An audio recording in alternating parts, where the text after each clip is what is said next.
깊은 사색의 결과로 기록된 그 심오한 말씀을 접하게 되면은 언뜻 그 말씀의 의미를 헤아리기가 쉽지 않습니다.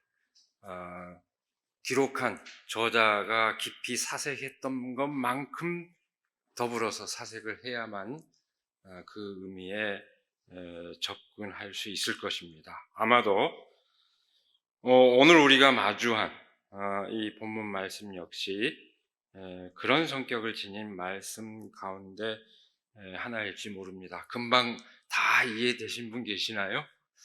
아마 우리에게 깊은 그 생각을 하게 만드는 그런 말씀입니다. 오늘 이 본문 말씀은 오늘날까지도 그 영향을 끼치고 있는 우리 기독교 신앙의 요체를 함축하는 교리의 형성에 아주 결정적인 근거가 되는 그런 본문입니다. 이른바 우리가 하나님을 믿을 때 어떻게 믿습니까? 삼위일체 하나님으로 믿지요. 바로 그 삼위일체 하나님에 대한 교리, 그리고 특히 우리 장로교 전통에서는 예정론을 따르고 있는데 선택된 그 사람들이 구원받도록 예정됐다. 선택받은 자의 구원의 그 예정에 관한 교리를 형성하는데 아주 결정적인 근거가 되어 온 그런 말씀입니다. 정확하게 말하면은 오늘 본문 말씀이 삼위일체설을 얘기한다든지 소위 선택 예정설을 설파하고 있는 것은 아닙니다. 아닌데 그와 같은 훗날 그렇게 교리를 정립할 때 이 본문 말씀이 결정적인 근거가 되었다는 그런 얘기입니다. 이 에베소서는 사도 바울의 서신으로 되어 있지만 사실은 골로새서, 데살로니가 후서와 더불어서 사도 바울의 제자의 작품으로 추정되는 그런 서신입니다. 만일 이 서신서에 기록된 대로 바울이 에베소 감옥에 갇혔을 때 직접 썼다면 그 시기가 대개 60년에서 63년경입니다. 이제 사실은 이 내용을 볼 것 같으면은 그보다 훨씬 후대 상황으로 기록된 것으로 보이는데 그런 상황을 통해서 볼 때 그 시기를 추정해 보면은 그것은 대개 주후 100년 전후가 그 기록 연대가 됩니다. 바울의 친서들과는 상당히 다른 점들이 많은 것으로 봐서 이 후대에 주 100년 전후에 기록된 것이 틀림없는 그런 책입니다. 그러면은 여러분 상상을 해보시기 바랍니다. 그렇다면 예수님의 삶과 죽음으로부터 상당한 기간이 적어도 70년 이상이 지난 그 후에 그 상황을 이 서신이 반영하고 있다는 것을 우리는 알 수 있습니다. 그러니까 초기 그리스도교의 그 상황을 반영하고 있는 것입니다. 예수님에 대한 기억이 상당히 오래된 다음 그 상황을 반영하고 있습니다. 이 시기는 한마디로 얘기하면 교회 조직의 제도화가 이루어지고 사도들도 다 떠난 상황입니다. 그래서 교회가 조직화되고 제도화되고 제도로서 교회가 유지되고 교리의 표준화가 이루어지던 그런 시점입니다. 철학자들은 그렇게 얘기를 하죠. 미네르바의 부엉이는 황혼역의 날개짓을 시작한다. 무슨 얘기일까요? 어떤 성찰이라고 하는 것은 사건이 벌어진 이후에 사후적으로 이루어진다는 것을 말합니다. 사건이 지난 다음에, 한참 지난 다음에야 그 사건의 의미를 성찰하고 그것이 하나의 그 개념이라고 할까요? 이론이라고 할까요? 어떤 체계로서 이렇게 사람들에게 인식된다. 그런 얘기입니다.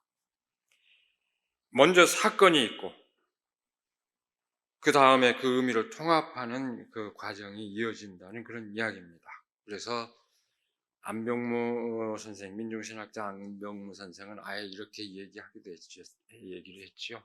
태초에 사건이 있었다. 우리가 말씀이 있었다 이 말에 매여서 그 진실을 못 볼 때가 있는데 태초에 사건이 있었다. 이걸 기억해야 된다고 강조하게 됐습니다.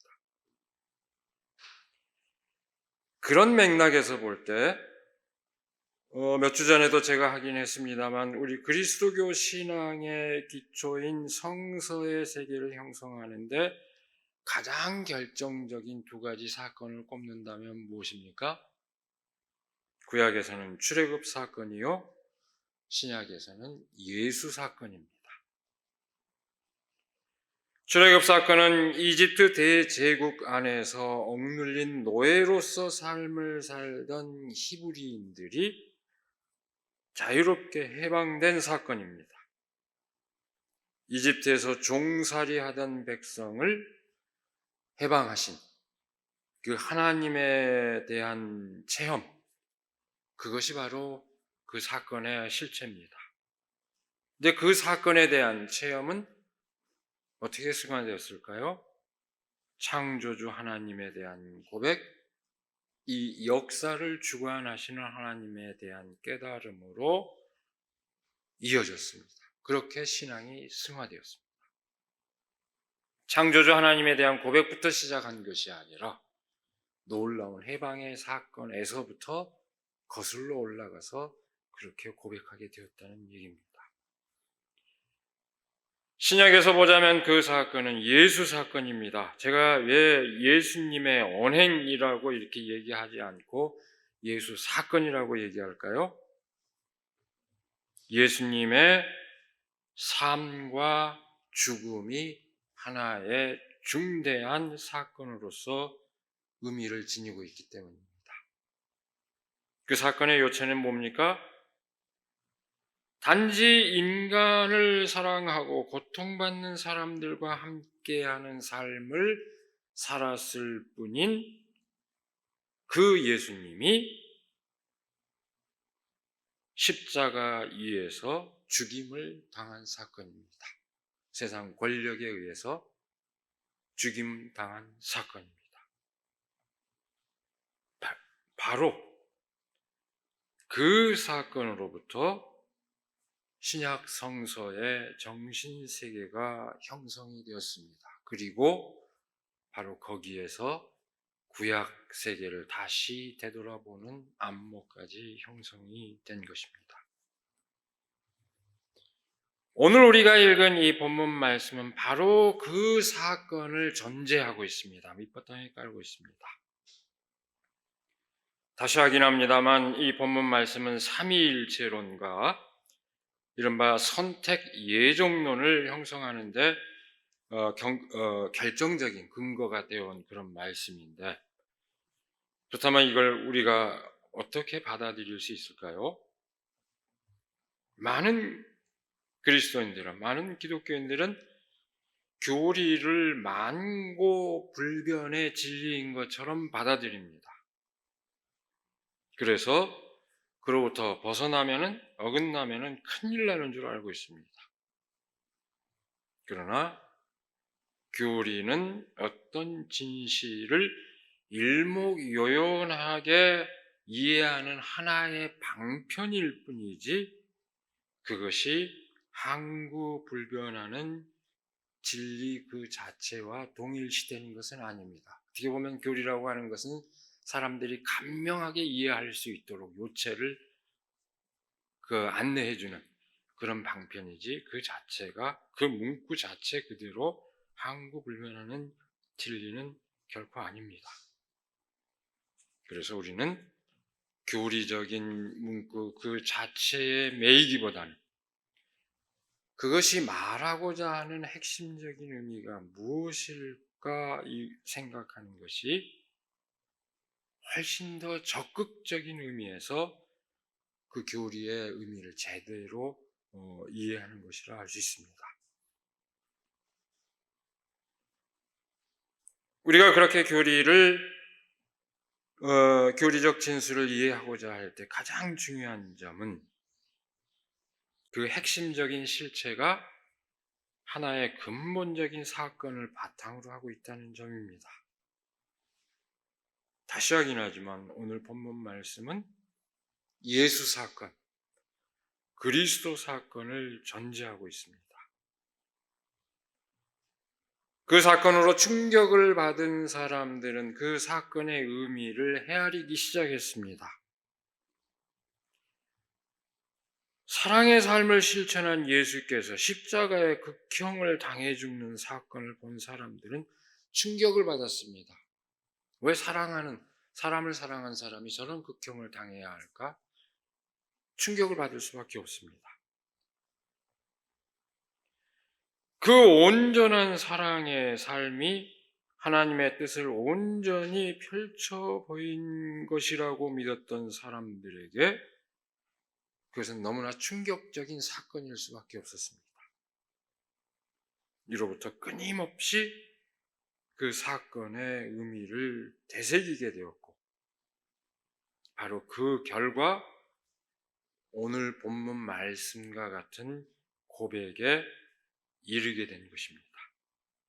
마치 출애굽의 하나님, 노예로부터 해방시켜준 그 하나님에 대한 체험이 창조의 주요, 역사의 주인 하나님에 대한 고백으로 승화된 것과 마찬가지 일이 초기 그리스도교 상황에서도 벌어진 것입니다. 이제 우리가 오늘 본문 말씀을 그대로 따라가면서 그 요체가 무엇인지, 그 의미가 무엇인지 함께 그 의미를 생각해 보고자 합니다. 오늘 본문 말씀은 하나님 아버지께서 우리를 사랑하셔서 그 아들 예수 그리스도를 보내주셔서 은혜를 베푸시고 장차 성령의 보증으로 구원에 이르게 하신다. 이렇게 집약이 되는 말씀입니다. 근데 이 말씀은 보다 더 구체적인 몇 가지 내용을 포함하고 있습니다. 첫 번째는 하나님께서 우리를 선택하셨다 하는 내용, 두 번째는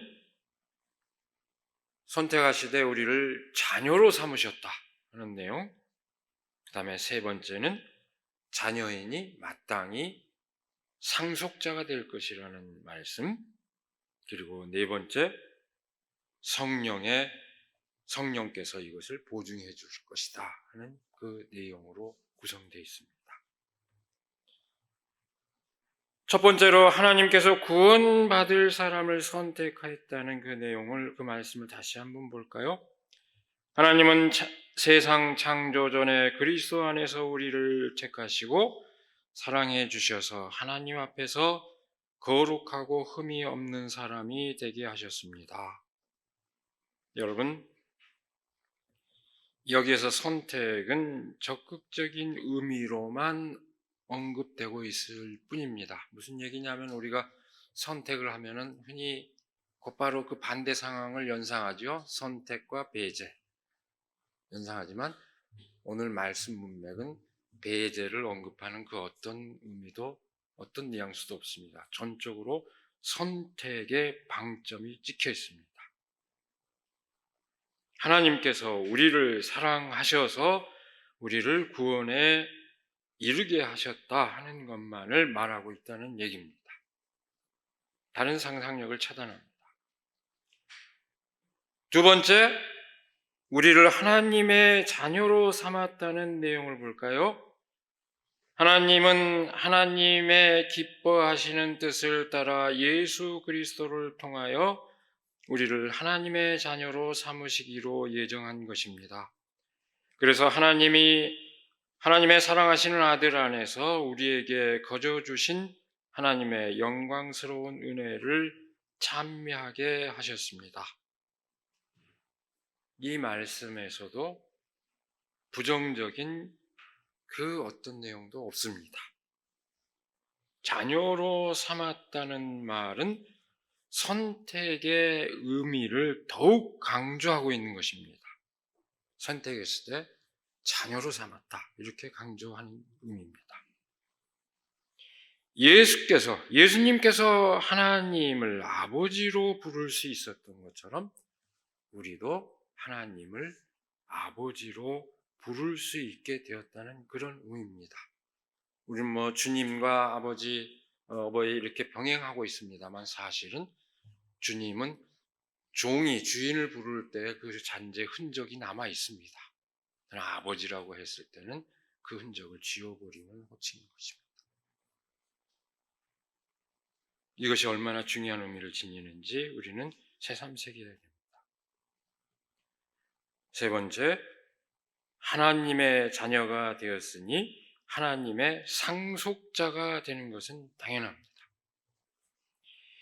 하나님은 그리스도 안에서 우리를 상속자로 삼으셨습니다. 이것은 모든 것을 자기의 원하시는 뜻대로 행하시는 분의 계획에 따라 미리 정해진 일입니다. 오늘 말씀은 그렇게 얘기하고 있습니다. 계속해서 그 예정의 의미를 강조하고 있는데 그 예정의 내용은 점차 구체성을 띱니다. 구원하기로 했고 자녀로 삼기로 했고 그러니 상속자로 삼으신 것이다. 이렇게 구체화하고 있습니다. 네 번째, 그 모든 예정은 성령의 보증으로 확고해집니다.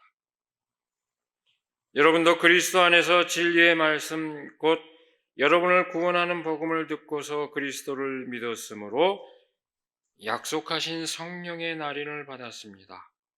이 성령은 하나님의 소유인 우리가 완전히 구원받을 때까지 우리의 상속의 담보이시며 우리로 하여금 하나님의 영광을 찬미하게 하십니다. 더는 몸을 입은 예수 그리스도께서 함께 하시지 않는 현실이지만 그 현실에서 성령이 우리와 함께함으로써 우리를 구원의 길로 인도하신다는 그런 의미입니다. 하나님의 뜻이 그 아들 예수 그리스도에게서 드러났고 이제 그 아들이 떠난 다음에 성령을 통해서 우리 가운데 역사하신다. 여기서 삼위일체론이 성립한 것입니다. 그러나 이것은 여러분 건조한 교리가 아닙니다. 하나님의 뜻은 이렇게 다양한 형태로 시대를 거듭하면서 끊임없이 지속되고 있다. 그 은혜는 이렇게 지속되고 있다고 하는 그 진실을 오늘 본문 말씀은 얘기한 것입니다. 얼마나 사랑했는지 미리 다 점 찍어놓고 여러분들을 불렀습니다. 이렇게 얘기하고 있는 것이 오늘 본문 말씀의 요체입니다. 오늘 본문 말씀은 어떤 의미로든 우리에게 어떤 두려움이나 불안을 일으키는 그 어떤 내용에 관한 언급도 없습니다. 사람들 가운데 계셨던 예수 그리스도를 통해서 하나님을 알고 그 뜻을 따라 살아가는 것은 그야말로 놀라운 일이라는 것을 말할 뿐입니다. 오늘 본문 말씀은 그리스도 안에서 누리는 그 복을 말할 뿐입니다. 바로 그것이 예수 사건, 그리스도 사건을 통해 깨달은 진실의 요체입니다. 예수 그리스도의 삶과 죽음의 진정으로 인간이 구원받는 그 길이 있다.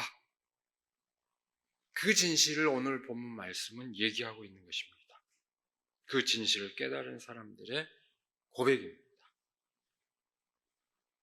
그 믿음은 한편으로는 아주 구체성을 띠고 있고 또 다른 한편으로는 아주 더욱더 심원해집니다. 이 에베소서의 그 이어지는 말씀 내용을 볼 것 같으면 유대인과 이방인의 화해가 아주 중요한 동기로 등장합니다. 특히 2장 14절 보면은 아주 중요하게 강조되고 있습니다. 이건 뭘 의미합니까? 현실의 아주 구체적인 삶의 관계 안에서 경험하는 학대와 혐오가 사라지게 될 것이라는 것을 전망하는 것입니다. 그것을 소망하는 그리스도인들의 그 꿈이 그렇게 표현됐습니다. 근데 그 사건은 지상의 사건으로, 땅 위의 사건으로 그치지 않습니다. 우주적인 사건으로 이어집니다. 4장 6절을 통해서 보면은 그런 내용입니다. 오늘 본문 말씀에 나온 표현을 따를 것 같으면 하나님의 계획은 때가 차면 하늘과 땅에 있는 모든 것을 그리스도 안에서 그분을 머리로 하여금 통일시키는 것입니다. 오늘 본문 말씀에는 그렇게 표현되어 있습니다. 이것은 오늘 우리의 어떤 경험적인 차원, 직관적인 차원에서 실감하기 어려운 내용입니다. 그러나 우리가 예수 그리스도를 통해서 드러난 그 참 생명의 길을 따를 때 이 우주적 생명 자체가 온전해진다 하는 것을 말합니다. 그리스도의 길을 통해서 우주적 생명에 동참해야 한다는 것을 말합니다. 제가 꼬리에 꼬리를 물고 하긴 합니다만 앞에 제가 분명히 얘기했죠. 이 에베소서는 교회 조직의 그 제도화와 교리의 표준화가 이루어질 즈음 기록된 서신이라는 것을 말했습니다. 이것이 뭘 의미할까요? 조직의 제도화, 교리의 표준화라고 하는 것은 대개 경직성을 띠게 마련입니다. 이런 제도화되고 교리의 표준화가 일어나면은 자기 보존의 논리, 자기 방어의 논리가 대체로 강화됩니다. 그야말로 스스로 배타적인 진리의 수호자로 여기면서 사람들을 정죄해온 불행한 교회의 역사가 그것을 말해주고 있습니다. 근데 바로 그런 일이 시작될 바로 그 즈음에 기록된 이 본문 말씀은 놀랍게도 그런 것과는 거리가 멉니다. 자기 보존의 논리, 자기 방어의 논리를 일체 보이지 않습니다. 그저 예수 그리스도에 대한 감격스러운 기억과 놀라운 포용력이 두드러지는 그런 내용입니다. 그것이 초기 그리스도인들의 신앙이었습니다. 두려움이 아니라 그리스도 안에서 누리는 기쁨을 노래합니다. 누군가를 정죄하고자 하는 마음이 아니라 축복하고자 하는 마음을 불러일으키는 그런 말씀입니다. 축복을 범죄화하는 교회, 성소수자를 축복했다고 출교 처분한 교회, 이동환 목사가 출교를 당했죠. 그렇게 축복을 범죄화하는 교회, 사람들 사이에 사랑과 존중을 두려워하는 교회, 차별금지법과 인권조례를 반대하는 교회입니다. 그런 교회가 얼마나 예수 그리스도와는 먼 교회인가 다시금 일깨워주는 말씀입니다. 오늘 우리가 예배 초반에 찬송을 함께 했지요. 어두운 밤 마음에 잠겨. 그 찬송을 작사한 김재준 목사님은 성서에 대한 깊은 이해를, 자유롭고 깊은 이해를 가르쳤다는 이유 때문에 출교를 당했지만, 그래서 우리 한국 기독교 장로회가 시작이 되었고 정신적 이 기독교 장로의 기초를 이뤘을 뿐만 아니라 함석헌 선생님과 더불어서 우리 한국 현대사에서 재화 민주화 운동에 선구 역할을 담당하셨습니다만, 그 장공 김재준 목사님은 우리 그리스도교 신앙의 요체를 오늘의 보편적인 가치로 집약하기를 생명, 평화, 정의라고 이렇게 집약을 했습니다. 생명이 뭘까요? 이 생명은 가장 포괄적이고 가장 본질적인 의미에서 궁극적인 지향점에 해당합니다. 김재준 목사님은 일찍부터 범우주적 사랑의 공동체를 하나님 나라를 대신한 말로서 사용해왔고, 생명은 범우주적인 사랑의 공동체를 담적으로 함축하고 있다고 봤습니다. 여기서 사랑은 서로 절실히 필요로 하는 그 관계를 말하는 것입니다. 그리고 그것은 생명의 본성에 해당한다. 배제함으로써가 아니라 서로 끌어당김으로써 서로 더불어 살아가는 것이 생명의 본질이요, 그것을 다른 말로 사랑이라고 본 것입니다. 그 다음 평화는 뭡니까? 평화는 온전한 생명으로 존재하는 사랑의 관계를 한층 구체화한 의미를 지닙니다. 밀쳐냄으로써 갈등하는 관계가 아니라 당기고 감싸 안음으로써 생명이 온전히 존속하도록 하는 조건, 그것이 평화입니다.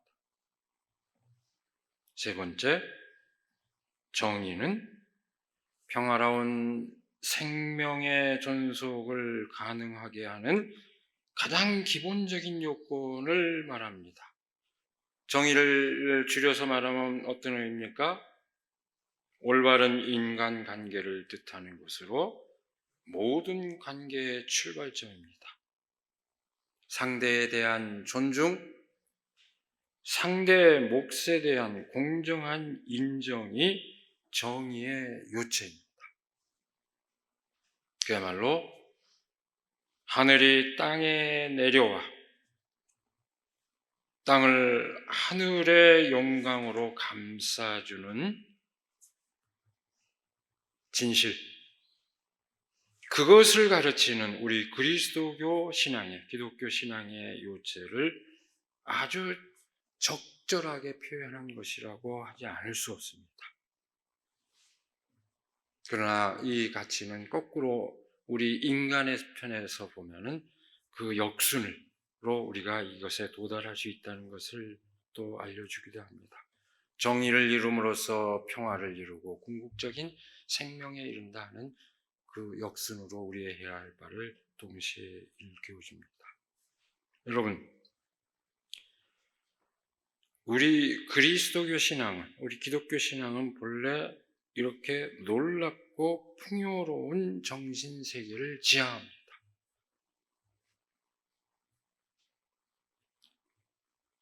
한 사건에 대한 체험과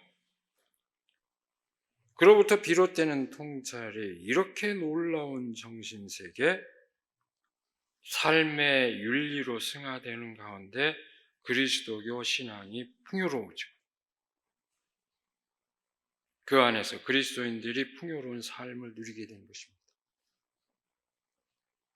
김재전 목사님이 얘기하기를 자기가 사랑하는 만큼 자기가 커진다고 그랬습니다. 나만 사랑하는 사람, 내 곁에 있는 사람 확대할수록 나는 더 커지고 깊어집니다. 우리 그리스도교 신앙은 우주적 사랑의 공동체를 지향하는 것이 그 본령입니다.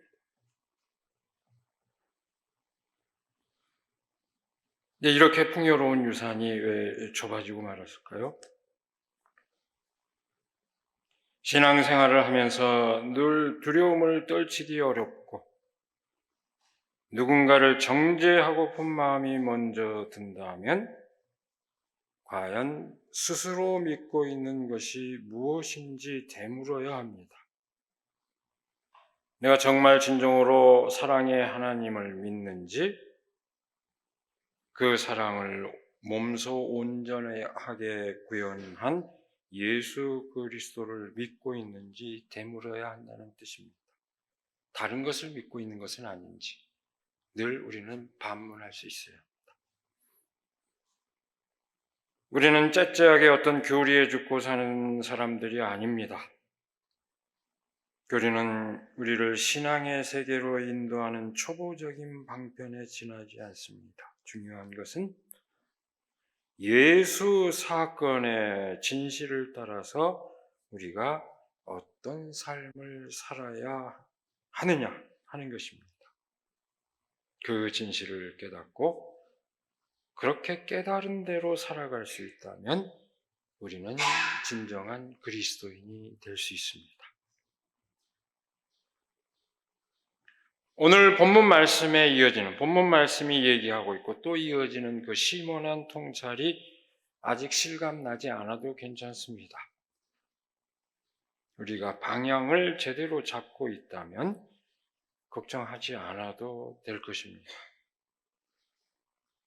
오늘 우리가 본 이 말씀을 통해서 기억해야 할 진실은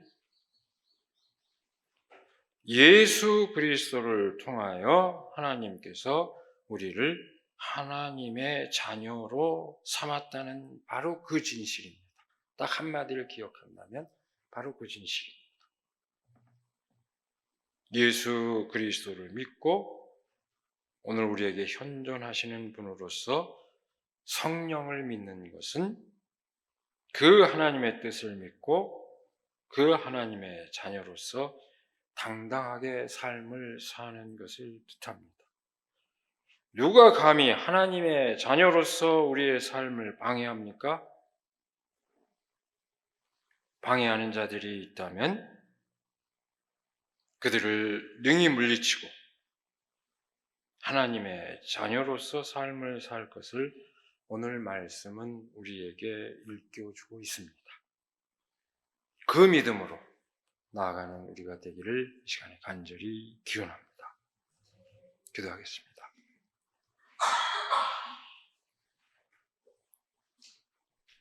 이 아름다운 자연을 주시고 또 고귀한 생명을 주셔서 서로 더불어 아끼며 살아갈 수 있도록 인도하여 주시는 하나님의 놀라운 은혜에 감사를 드립니다. 그저 우리 사람들 가운데 와서 온전한 사랑을 실천했을 뿐인 예수 그리스도의 그 삶과 죽음의 의미를 오늘 말씀을 통해서 다시금 되새깁니다. 다른 어떤 두려움에 사로잡히지 아니하고 온전히 사랑을 이뤘으나 세상으로부터 거부당한, 그러나 끝내 그 힘을 이겨내고 모든 사람들 가운데 진정으로 살아있는 분으로 함께 하시는 예수 그리스도 더불어 그 성령의 임재를 우리가 늘 체험하게 하여 주시옵소서. 그래서 우리가 그 놀라운 하나님께서 베푸시는 그 사랑의 은혜를 실감하며 펼쳐나갈 수 있는 저희들이 될 수 있도록 인도하여 주시옵기를 원하며 우리 주 예수 그리스도의 이름으로 기도드리옵나이다. 아멘.